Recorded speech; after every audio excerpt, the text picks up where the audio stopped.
kepada Al-Mukarram Kiai Haji Benawi Gerentanggung, waktu dan tempat kami haturkan. Bismillah, Masya Allah, la yasukul khaira ilallah. Bismillah, Masya Allah, la yasukul su'a ilallah. Bismillah, Masya Allah, al-khairu kulluhu biyadillah. Bismillah, Masya Allah, ma kana min ni'matin fa min Allah. Bismillah, Masya Allah, la hawla wa la quwwata illa billah. Assalamualaikum warahmatullahi ta'ala wabarakatuh. Alhamdulillah alladzi an'amana bi anwa'in ni'am wa akramana bi khairil umam. Asyhadu an la ilaha illallah la syarika lah.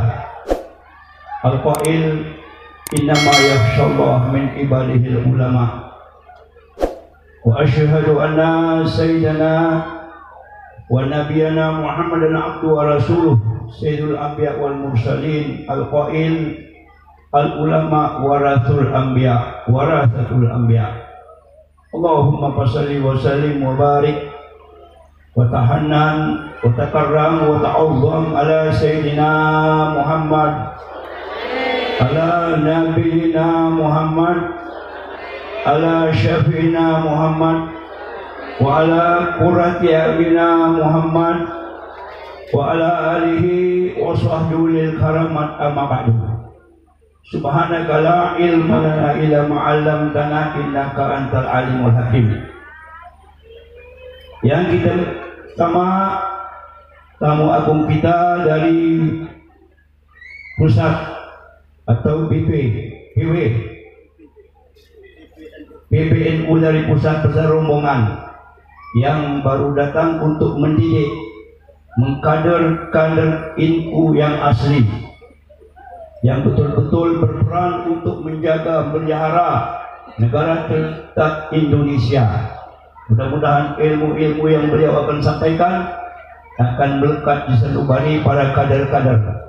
Lebih-lebih ini kader yang tingkatan pertama, sesuai dengan keterangan beliau tadi, pertama dan pertengahan dan akademik. Dulu saya punya guru waktu mondok dulu, beliau itu ngajar yang kecil-kecil dulu. Kami yang besar ajar ini sudah di tengah hari jam 11. Kami menunggu bertanya, ya Pak Kiai, kenapa kami yang besar-besar di belakang kan ngajar ini? Kata beliau, kalau kamulah besar-besar inilah melekat dari ilmu banyak. Tapi yang kecil-kecil ini masih baru kader. Oleh karena itu, khusus di Sumatera Selatan ini memang belum mendalamnya ilmu ini. Mudah-mudahan dengan ikut pendidikan akan tertanam jiwa-jiwa Ahlus Sunnah wal Jamaah, penerus Syekh Hasyim Asy'ari dan beliau-beliau di masa akan datang, sehingga negara kita aman dan tenteram, baldatun thayyibatun warabun ghafur. Amin amin Allahumma. Yang kita muliakan, rombongan dari wilayah sudah datang juga di sini untuk membantu kegiatan ini. Yang kita muliakan juga dari PCNU Kabupaten Muarrim sebagai penyelenggara, dan para alim, para ulama, tamu dari Musirawas dan sekitarnya Kabupaten Sumatera Selatan ini. Mudah-mudahan beliau dapat hidayah dan taufik sehat walafiat menjadi penyuluh umat Islam Sumatera Selatan masa-masa akan datang. Yang hadir pada siang ini dari utusan Pak Bupati di Pakisra dan rombongan, juga dari Kabupaten Muarrim, dan tamu undangan hadirat semuanya dimuliakan Allah Subhanahu wa taala. Dan DPRD Kabupaten Muarrim kesemuanya dapat ridho oleh Allah Subhanahu wa taala. Amin amin Allahumma amin. Untuk menyingkat waktu pada petang ini, saya pernah membaca sebuah karangan ulama dahulu kala. Di Asia Tenggara ini ada 3 negara yang lama dijajah oleh penjajah-penjajah. Satu namanya Thailand, yang banyak menghasilkan beras. Indonesia banyak membeli beras dari situ. Dulu Habibie tukaran pesawat terbang dengan beras ketan. Zaman Pak Habibie almarhum dulu. Saking banyak beras di situ. Kedua Filipina, ketiga Indonesia. Tiga negara ini lama dijajah oleh penjajah-penjajah. Thailand dijajah oleh Perancis. Kenapa lama dijajah? Sebab Thailand itu umat Islamnya banyak berzikir, banyak baca wirid, tidak ada intelektualnya. Jadi dibekukan oleh penjajah, sehingga Islam di Thailand sampai sini tidak bisa berkembang karena terlalu banyak baca wirid. Kedua ialah negara Filipina. Kenapa penjajah lama menjajah Filipina itu? Karena ulama-ulama tidak banyak, habaib tidak banyak di situ. Sampai sekarang sedikit sekali Islam, masih banyak non-Muslim. Indonesia alhamdulillah lama dijajah tapi bisa merdeka. Umat Islamnya paling banyak. Sebab apa? Indonesia ada dua kegiatan. Satu banyak wirid, dua banyak ulama intelektual, ulama pinter-pinter. Terlalu ulama-ulama ilmu. Alhamdulillah. Intelektualnya banyak, profesor banyak, kiai lebih banyak. Oleh karena itu, alhamdulillah, berkat ulama-ulama Indonesia ini dikomandani Syekh Hasyim Asy'ari dan kawan-kawannya, sampai saat Indonesia dalam suasana aman, tenteram, ridho Allah Subhanahu. Ini wajib kita syukur kepada Allah Ta'ala. Nah, untuk menjaga kelangsungan negara kita, yang rambu-rambunya selalu kita jaga, 4 rambunya. Kata Bapak Haji, istrinya, wakil istrinya Ibu Megah dulu, Pak siapa namanya? Pak Kemas, K. Taufik Kemas. Kata beliau, sebab Indonesia berapa pulau, berapa bahasa, berapa etnis umat-umatnya, lebih dari 15.000. Tapi kenapa aman, tentram dalam Allah Ta'ala nomor 1? Karena kita ada Pancasila. Kedua, ada Undang-Undang Dasar 45. 3, KRI. 4, ada Bhinneka Tunggal Ika. Inilah yang dididik, ditanamkan ke jiwa-jiwa, baik tahap pendidikan, tahap pertengahan, tahap akademi, nak pertahankan ini. Itulah kata doa Al-Mukarram Pak Haji Saiful dan rombongan, 3 malam 3 hari pada malam-malam petikan. Kita berdoa mudah beliau sihat walafiat. Kita patuhi, kita dengarkan apa-apa arahan beliau. InsyaAllah semua kader-kader akan tetap sihat, dapat melaksanakan tugas-tugas, menjadi kader-kader yang militan untuk memelihara NKRI negara kita, Republik Indonesia. Amin, amin, Allahumma amin. Terakhir, ada seorang Arab, orang Arabi, datang kepada Rasulullah SAW. Beliau menanya, ya Rasulullah, as'aluka, aku nak minta kepada engkau, ma yukarribuni ila jannah. Tolong tunjukin aku ni Nabi amalan apa supaya bisa masuk surga. Tinggi permintaan ini. Nah, kita yang hadir pada malam ini lah tua-tua kali, dah dekat untuk masuk surga. Betul ibu-ibu? Dah banyaklah tua kita sini. Pak Polsek dah tua, Pak Teramil dah tua, dah tua kali, dah umur 40 pucuk kita. Jadilah selalu nak minta surga Allah Subhanahu. Apalagi Pak Kiai jarang dia berdoa nak berbini 3 lagi. Dia nak minta selamat dunia selamat Rabbana atina fid dunya hasanah wa akhirah hasanah wa qina adzabannar. Wa as'aluka ma yub'iduni 'anil nar.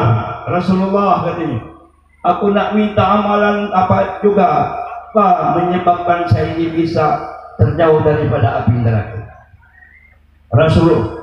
seorang nabi. Beliau pakar politik, pemimpin agama. Semua kegiatan beliau wahyu Allah Subhanahu wa taala. Tak dimungkiri lagi ucapan diakui, dipercayai umat. Apa kata beliau? Ya Arabi, hai Arabi, engkau ingin dekat dengan surga, masuk surga, ingin jauh dari neraka. Nomor satu kata beliau, anta budallaha, agar engkau jadi hamba Allah yang benar-benar. Jangan jadi hamba yang icak-icak, tapi jadilah hamba Allah yang benar-benar. Hamba itu artinya pelayan. Jadi kalau kita masuk surga, jadi pelayan Allahnya. Kalau di pagi hari muazzin lah manggil as-salatu khairun minan naum. Nah, pelayan Tuhan jangan naum, tidak bangun. Itu pelayan. Seperti kita melayan kepada satu perusahaan, nak dengar kata komandan perusahaan. Itu namanya jalan dia maksud, tidak jadi hamba Allah yang benar-benar. Sebab berkata pada hamba itu dibagi 4. 1 hamba Allah, 2 hamba syaitan, 3 hamba nafsu, 4 hamba dunia. Nah, jika masuk surga ini harus ikut menjadi hamba Allah Subhanahu wa ta'ala. Yang kedua apa ya Rasulullah? Wa ala tusyrika billah, agar kau ibadah, belajar kader ilmu ini. Para kiai alim ulama menyampaikan agama kamu berkhidmat ke bernegara harus ditancapkan lillahi ta'ala, karena Allah Subhanahu ta'ala. Jangan li tancapkanlah sumpah ikrar kita tiap salat, baik salat sunat, salat fardu. Inna salati wa nusuki wa mahyaya wa mamati rabbil alamin. Ketiga, aplikasi pelaksanaan 2 penyebab masuk surga, 2 penyebab jauh neraka ini ialah waktu qiyamah shalah, engkau hendak memelihara sembahyang 5 waktu. Kalau kita hadir ini, saya yakinlah sembahyang 5 waktu kan. Mungkin orang NU dah sembahyang. Orang NU tu senang sama sembahyang, senang sama salat sunnah dan sebagainya. Namun saya berpesan pada petang ini, marilah kalau masih putra-putra kita belum salat, tak kita arahkan, tak kita tunjuk tetangga kita. Sebab salat ini adalah pembawa bahagia dunia dan akhirat. Man hafidhas ala sholat asa sa'idan wa mata sa'idah. Siapa menjaga sembahyang, hidup bahagia, wafatnya bahagia. Kedua, realisasi daripada ingin surga jauh neraka. Yang ketiga kata Rasulullah sambungan hadis tadi, waktu pihak zakat, dan engkau menunaikan kewajiban harta benda yang kau miliki. Engkau pedagang, engkau petani, engkau profesi yang tinggi, engkau punya uang banyak, engkau punya ternak banyak, tunaikan zakat. Sebab Allah itu jadikan kita ini 2 bagian. Ada fuqara, ada aghnia. Ada yang kaya, ada yang miskin. Nah, si kaya dalam membantu orang miskin. Sebab apa? Sebab dunia ini berkat doanya orang-orang miskin. Kiwamud dunia bi'arba'ah. Tegaknya suatu bangsa, organisasi dalam 4 rambu-rambu 4 tiang. Yang pertama, bi'ilmil ulama. Ulama punya ilmu, alhamdulillah. Ulama morenemin rasanya punya ilmu semua. Kiai, amin amin Allahumma amin. Kedua, bi'adil umara, pejabat-pejabat mulai dari kades sampai ke Pak Jokowi, adil, jujur, menunaikan tugas-tugas negara sesuai dengan sumpah-sumpah yang dilakukan. Mudah-mudahan negara akan aman kalau adil. Arti adil apa yang takkan dilaksanakan, apa yang ialah bisahatil aghnia, orang-orang kaya, bos-bos, kepala-kepala perusahaan berbagi rezeki itu. Seperti pemerintah tadi dikatakan membantu petani-petani sawit. Itu cuma kaya menjual itu. Pak Erick Thohir mungkin ya, Pak di Jakarta itu, betul? Kalau NU kan dia miskin, dia berduit NU, tapi kan kepala kita pintar, diberikannya jalur-jalur, alhamdulillah terbantu masyarakat. Yang terakhir tinggal bidu'ail fukara, doa jemaah miskin-miskin, jemaah susah. Malam hari dia salat tahajud, sudah isya sebenarnya ini ada layatul itima, baca berzanji, baca riba, baca tahlil, tarikat-tarikat dan sebagainya. Itu semua untuk memakmurkan negara, bangsa dan negara kita. Terakhir, ulah tidak dekat surga jauh neraka tadi, wasilatul rahim, tidak banyak menyambung silatul. Oleh karena pada hari ini alhamdulillah para ulama, para pejabat, bapak polisi, bapak tentara, kiai, masyarakat kumpul di pesantren ini. Mudah-mudahan kita semua menjadi ahli surga, terhindar negara. Ya Allah biha, ya Allah biha, ya Allah husnul khatimah. Inilah Pak Kiai Haji Saiful dan rombongan dari wilayah, dari kabupaten, pengurus PNU, Al-Mukarram, Ustaz Muhtaba, Ustaz Miftah Kaprawi, Pak Bupati yang diwakili, Pak Kepala Departemen Agama dan semuanya, pemangku budaya. Inilah tahu singkat karena sudah petang. Sebenarnya kiai ini kalau beda itu tidak panjang, tapi menyikat waktu, kita tidak balik tempat masing-masing. Akhirul kalam, walafu minkum jami'an, wassalamualaikum warahmatullahi wabarakatuh.